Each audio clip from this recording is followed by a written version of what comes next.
Hi there folks, Tom from the Tree Line here. Welcome back to the programme. What I'd like to look at today is how we're going to get the very most out of our campfire at this time of year, winter. Temperatures dropping, it is cold outside and it's even colder at night. And the good thing about that is you can have the whole forest to yourself. There's no only crazy people camping this time of year.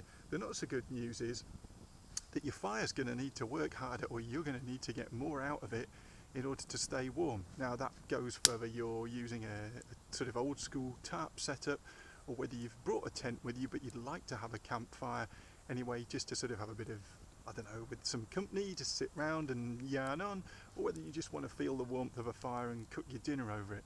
Either way, you're going to want to get the very most out of it, and you're going to want to spend the minimum amount of effort doing it. We're going to take a look at exactly that today. So stay with me and we'll get straight to work. Okay, so we're going to set up the reflector behind us now.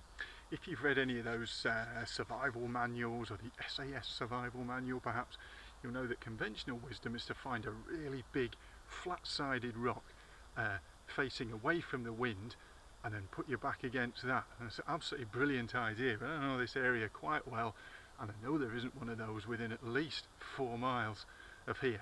Chances are you're not going to find one. You can't track them down, you can't follow signs or anything like that. So we're going to have to sort that out ourselves, and the simplest way to do that is to carry a tarp. Don't hack down tons of wood and make an enormous lean-to shelter, unless of course you're going to use it for a sort of protracted period. If it's just for the night, take a tarp, weighs practically nothing. I'm going to show you how we can set that up to best reflect the heat that goes behind us. Okay, stay with. Okay, you can see I'm using my favourite DD tarp. Cheaper ones work just fine for this, as long as they've got grommets in the corners and on the halfway marks of the long sides. So I've pegged the long side out back there, and I've also made myself a bipod from these 2 Rowan sticks. Because I like an open entrance, we can do this with just one vertical pole across the entrance. As you'll see in a moment, that could be a little bit impractical. Okay, so that's step 1.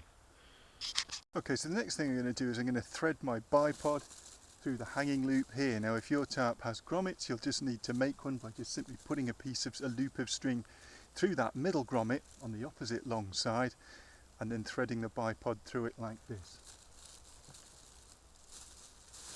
So I'm doing through there, no need to tie it on. I'm going to bring it up now.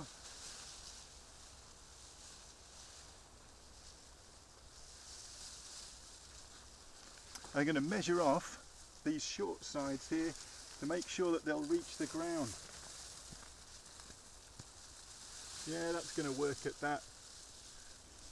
Now I can't actually set it up yet. I'm going to have to put a guy line on here, 2 probably, to make a bit of an opening. And something else you may have noticed.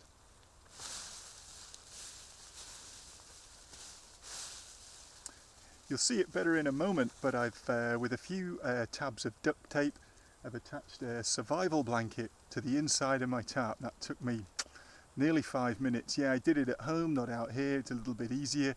But that's going to really redouble the amount of heat reflected back at me, and that's really important for our purposes here today. Okay, so here we go. Poles in place, tied off at the top, and our non-matching guy lines coming down at angles. Now remember what I was saying before, that you can use one pole for this, but it will be right in the middle, and that'd make in and out kind of difficult, and you've always got to come in and out. So I've used 2 and I've guyed them off like this, so I've got room in this area here for my fire, and you can see the space blanket stretched out nice and tight, so that's going to do its job of reflecting. There's actually plenty of room inside there as well. Okay, let's take a quick look around the outside, by the way.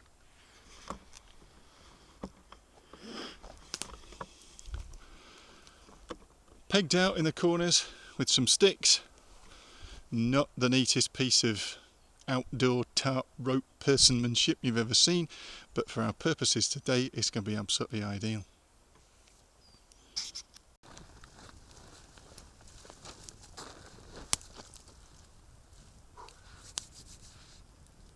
Well, that's an improvement I can feel almost immediately. The space blanket's doing its job back here and reflecting the heat back at me.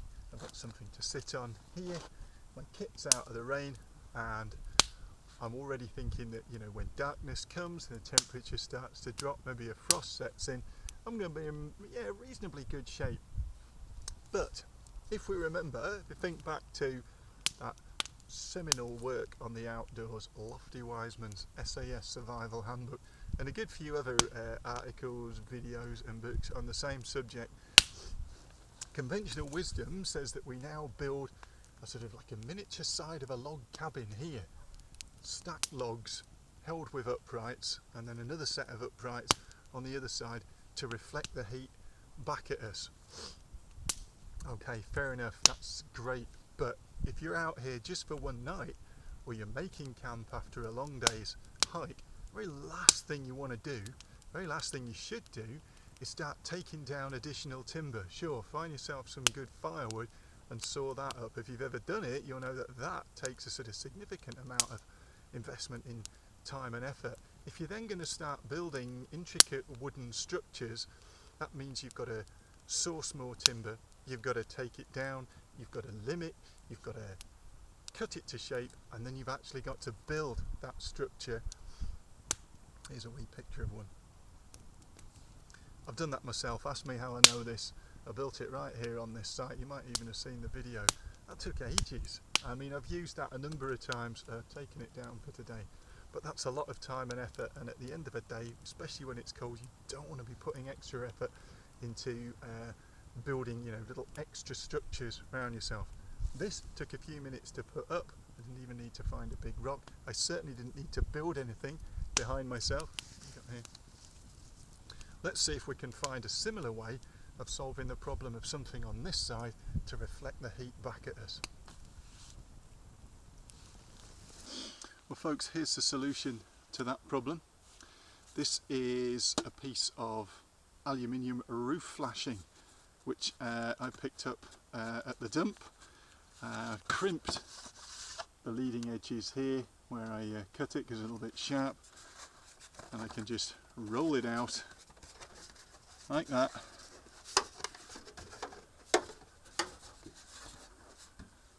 There we go.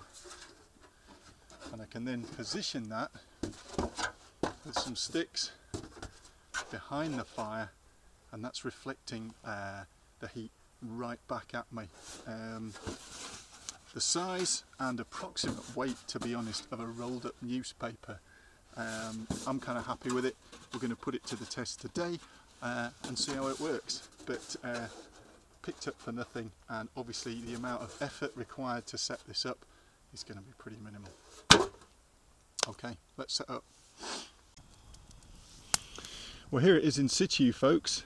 Again, pretty straightforward. I've got a stick to hold it in place behind, and two to keep it open. That's now going to, that shiny surface, and like the wood, is going to reflect the heat right back inside the shelter, straight back at me. So I've got my mylar blanket on this side, I've got my heat reflector on this side, and I'm good to go.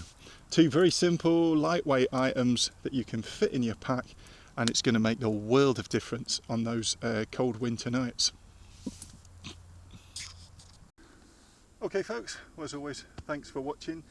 Before I go, I'd like to introduce someone you might have seen in some of my videos.